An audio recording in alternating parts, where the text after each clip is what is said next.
Bonjour, aujourd'hui nous allons voir la notion du plus petit commun multiple, mieux connu sous l'expression PPCM.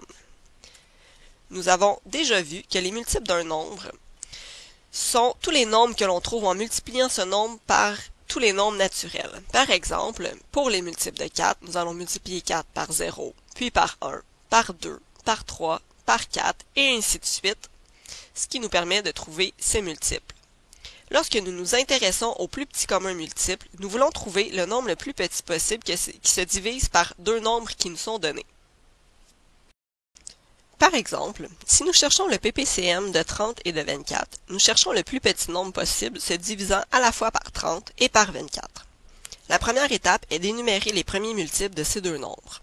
Donc, les multiples de 30 sont 0, 30, 2 fois 30, 60, 3 fois 30, 90, 4 fois 30, 120, 5 fois 30, 150, et ainsi de suite.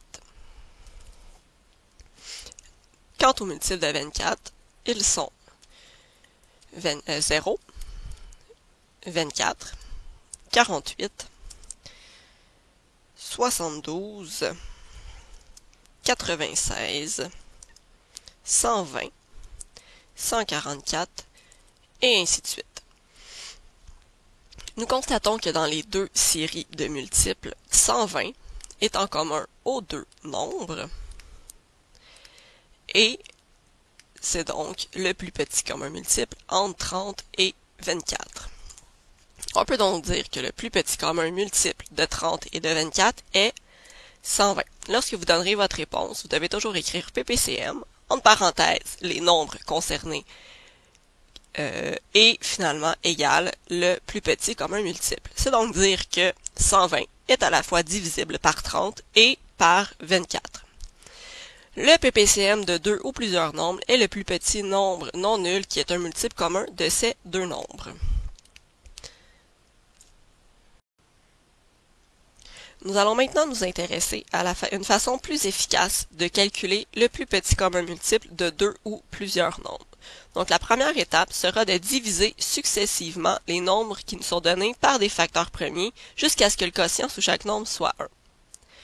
Par la suite, nous allons faire le produit des facteurs que nous aurons utilisés et nous obtiendrons le plus petit commun multiple des nombres qui nous intéressaient. Nous allons refaire l'exemple de 30 et de 24. Donc, les deux nombres qui nous intéressent sont 30 et 24. Je vais les inscrire dans les deux premières colonnes de mon tableau. Par la suite, dans la dernière colonne, je vais indiquer les facteurs premiers que j'utiliserai. Donc, les facteurs premiers, on peut commencer par 2, puisque 2 divise autant 30 que 24. Donc, 30 divisé par 2 donne 15. J'inscris la réponse sur la même ligne que le facteur. Par la suite, je veux faire 24 divisé par 2. Donc, 24 divisé par 2 donne 12. Ensuite, je regarde les deux nouveaux nombres que j'ai. J'ai 15 et j'ai 12. 12 est encore divisible par 2. Je peux donc reprendre 2 comme facteur premier.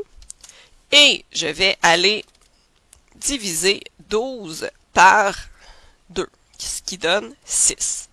Comme 15 n'est pas divisible par 2, je réinscris la même valeur sous la valeur déjà trouvée. Donc, dans ce cas-ci, 15. Je continue à chercher mes facteurs premiers qui me permettent de diviser au moins un des deux nombres. Est-ce que 2 divise encore un de ces nombres? Oui. Je peux donc l'inscrire une troisième fois. 6 se divise par 2, ce qui nous permet d'obtenir 3. Et 15 n'est toujours pas divisible par 2. J'ai maintenant 15 et 3 comme nombres. Les deux nombres ne se divisent pas par 2, donc je peux aller chercher un autre facteur. Je sais que 15 et 3 se divisent par 3.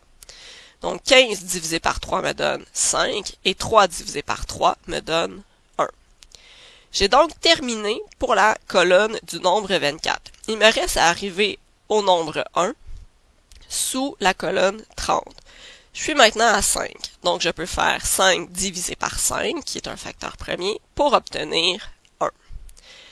J'ai donc le quotient 1 sous les deux colonnes. Ce qu'il me reste à faire, c'est d'utiliser les facteurs premiers, donc 2, fois 2, fois 2, fois 3, fois 5, ce qui me donne un total de 120.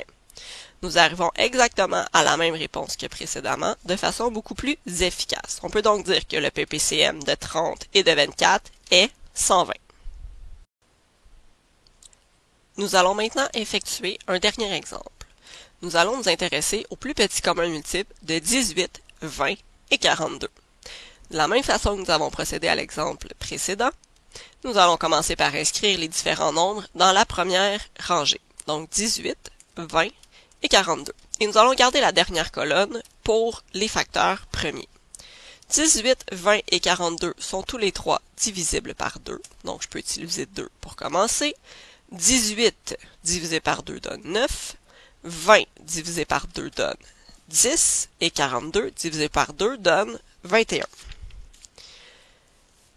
J'ai encore un des nombres qui est divisible par 2, donc je peux diviser 10 par 2 pour obtenir 5.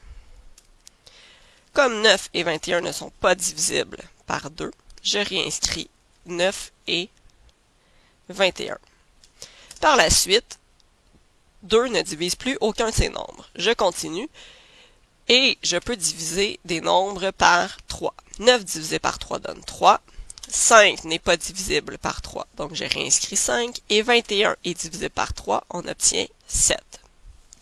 Je peux encore utiliser le facteur premier 3, puisque j'ai 3 dans la première colonne sous le 18. 3 divisé par 3 donne 1. Je suis rendu à 1. Donc, pour la première colonne, je n'aurai plus à m'y intéresser. Et je dois en fait réécrire 5 et 7 dans les colonnes suivantes. Il me reste 5 et 7, donc je peux diviser 5 par 5 pour obtenir 1. Et 7 n'est pas divisible par 5, donc je le réinscris dans la colonne. Il me reste 7 à diviser, donc je peux diviser 7 par 7 pour obtenir 1. J'ai donc l'ensemble des facteurs premiers à utiliser pour trouver le plus petit commun multiple de 18 et de 20. Je vais effectuer 2 fois 2